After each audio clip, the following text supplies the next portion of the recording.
Batman Ego finds an injured Dark Knight perched high on the Gotham City limits, finding the city that he has given himself to crushing him. He remembers Joker's recent killing of 21 at a charity ball, but what horrifies Bruce so much is that he's getting used to all of that, all of the pain and death. 27 hours and 2 knife wounds later, he took the monster down, but there are still loose ends in the form of Buster Snibs and $400,000 in charity money. Buster is running, but he can't hide in Gotham, not from Batman, who remembers interrogating Buster the night before, getting him to tell him where Joker is. Buster, however, betrayed Joker, taking the money and running, but Batman put a tracker on his car, tracing him to the city limits where the Dark Knight now waits for him. The knife wounds begin taking a toll on Batman, causing him to become weak. He knows in the 3 years he's been Batman, he can't change the city, and he wonders if the only thing changing is himself. Pulling himself together, he heads to the top of the bridge, activating the tracker as the red car appears at the bottom of the bridge.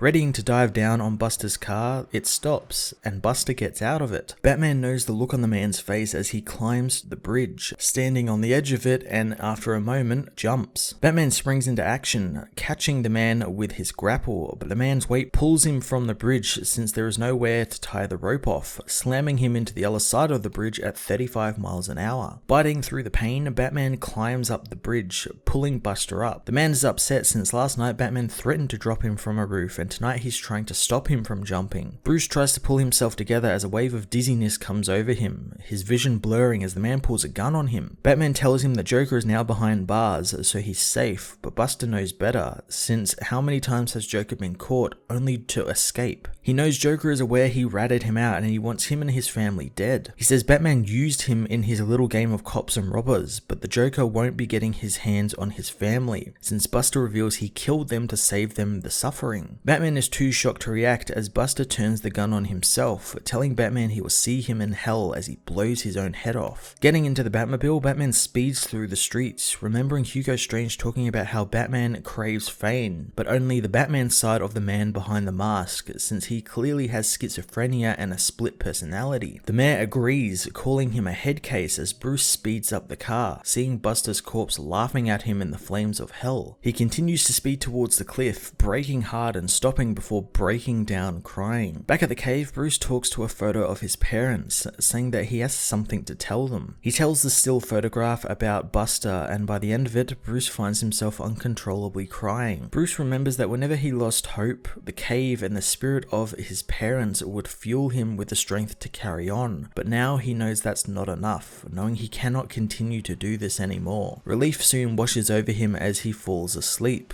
but soon he's awoken by someone calling him a fool. On the cave view screen appears a huge grinning Batman, who says Bruce doesn't know pain, but he will show him real pain.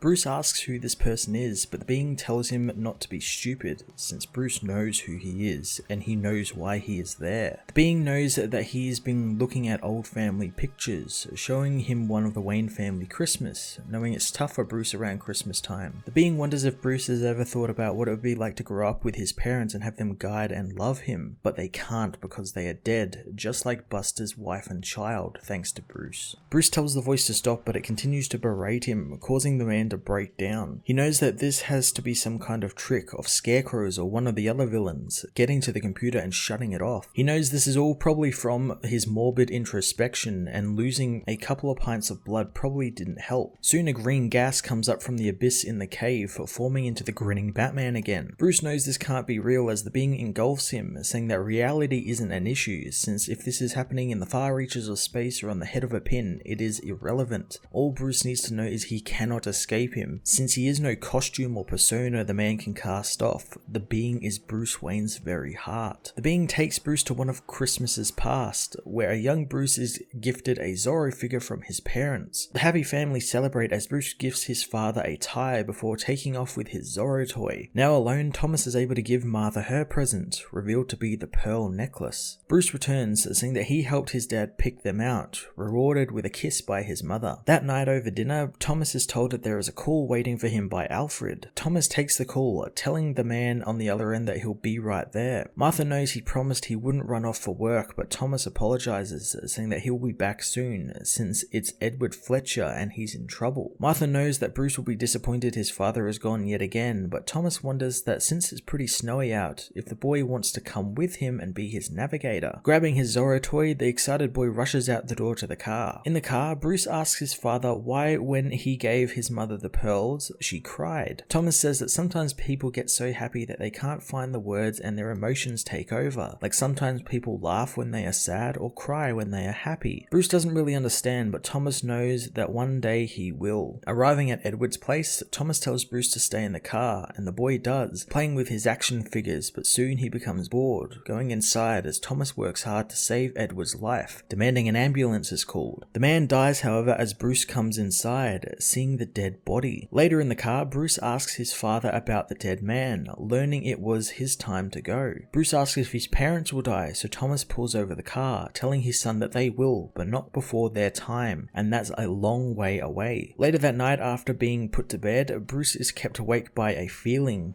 that has become the being the older Bruce is talking to. Young Bruce puts his nightlight on and keeps Zorro close to guard him, as the voice says a short time later, everything changed in one horrifying instant, and the being exploded from the young boy's heart. From that moment on, the boy and the being were constant companions. The being watched over him as he struggled to find a reason to carry forward, and in all the boy's journeys and training and travels, he silently was there urging him forward. The being knows that when he was ready to become what he trained to be, he still needed to come to terms with him, but he could not speak his name. But finally, after a bat crashed through his father's study one night, neither of them had a choice in the matter, and while Bruce prefers to call him Batman, the real name of the being is Fear, and he lives within Bruce. The Fear says that Bruce's purpose has always been clear, but he supplied the method, having Bruce take all of the pain and rage he had bottled up inside of him and share it with those who deserve it. Together, they descended on the city like an unholy instrument of vengeance, and for a short time it was perfect, but word soon spread of his activities and criminals became terrified of the Bat.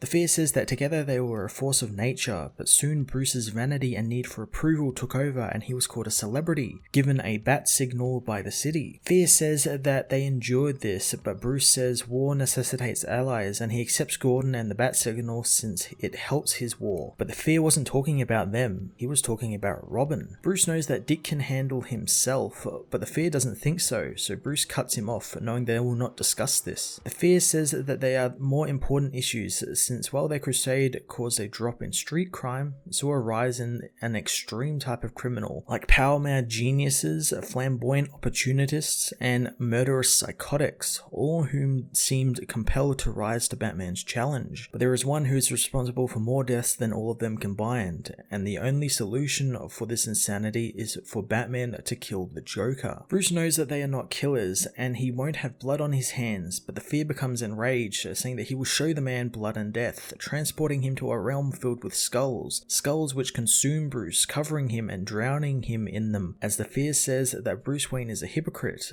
since he talks about the sanctity of human life while being buried under the scores of human victims, all whom are a result of him upholding a cowardly morality. Fear knows that they created this monster, remembering how Batman hunted the Red Hood through a chemical, causing the man to slip and fall into a deadly chemical bath, causing the villain to be reborn as the insane Joker, setting loose upon the night something more savage than them. The Fear knows every time they capture Joker he escapes to kill again, and this horror is all in service of Bruce's code of honor, or possibly because the great Batman needs his arch nemesis to feel complete, but it doesn't matter since one day they will have to kill Joker. Fear asks if Bruce has anything to say, so Bruce, freed from the skulls, says everyone lives in harm's way, as tragedy strikes indiscriminately. The difference is how one deals with it, and faced with accepting that Joker has chosen madness instead of normalcy. He begins laughing, finding this all crazy that he's talking to Batman, quoting Charles Dickens' Christmas Carol, saying that this being is just an undone potato. Angered, the being blasts Bruce across the cave, smashing him into his costume cabinets and asking what he will think madness will be when he turns his back on him, since if Bruce ignores him, he will regret it. The Fear says that he swore to his parents and to him that he would dedicate his life to this crusade, but now Bruce is turning his his back on him, all for a so-called normal life. Bruce is shown all of the boring rich people in his life as fear says that he is breaking his heart. Bruce tires of the fear's madness, angering the being even more as it bursts into flames, saying if Bruce tries to denounce him and hide him in his subconscious, he will torment the man until the day he dies, and he will make him wake up screaming every night. Suddenly everything returns to normal, and Bruce tells the fear that he's right. He knows his choices have repercussions, and tonight on the bridge he came face to face with the damage he's done, and he doesn't think that he can live with it anymore. He knows the being tells him that he doesn't have a choice and that he owes it to those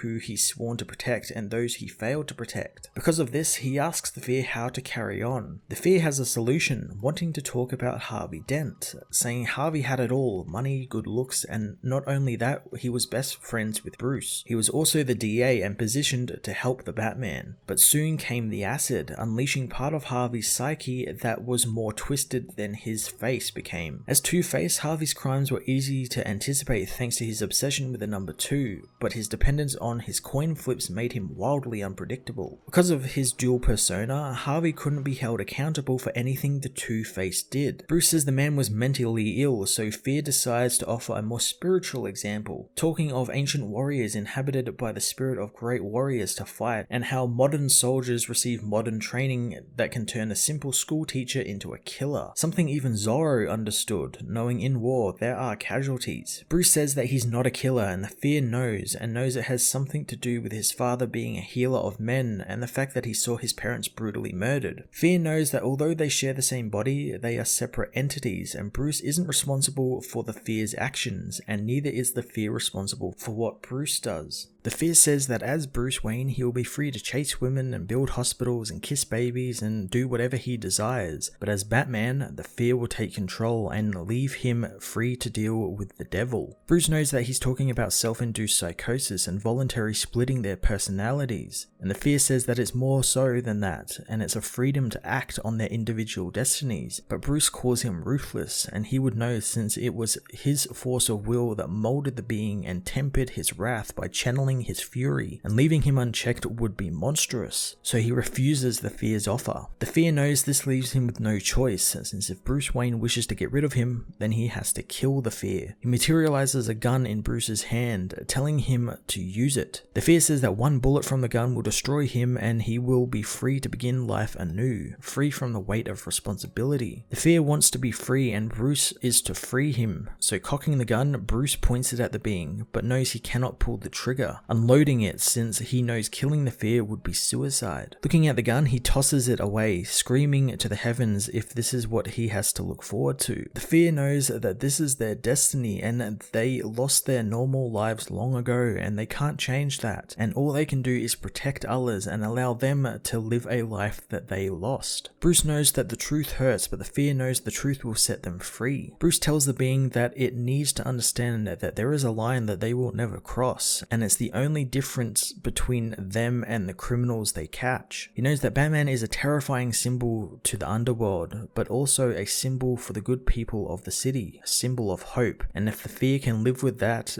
then Bruce Wayne can live with the responsibility. The Fear agrees, exploding into a green light that transforms into a picture of the Wayne family. In Gotham, the Joker has escaped again, taking patrons of a nightclub hostage. Bullock doesn't think that Batman will show when suddenly a cop gets a radio call from Batman. Gordon talks with him, worried something might have happened to the Dark Knight, but Batman says that something did happen, but he came away from it in one piece. Gordon doesn't understand, but Batman tells him not to mind, looking at the picture of his family as he speeds into the night to stop the Joker once more.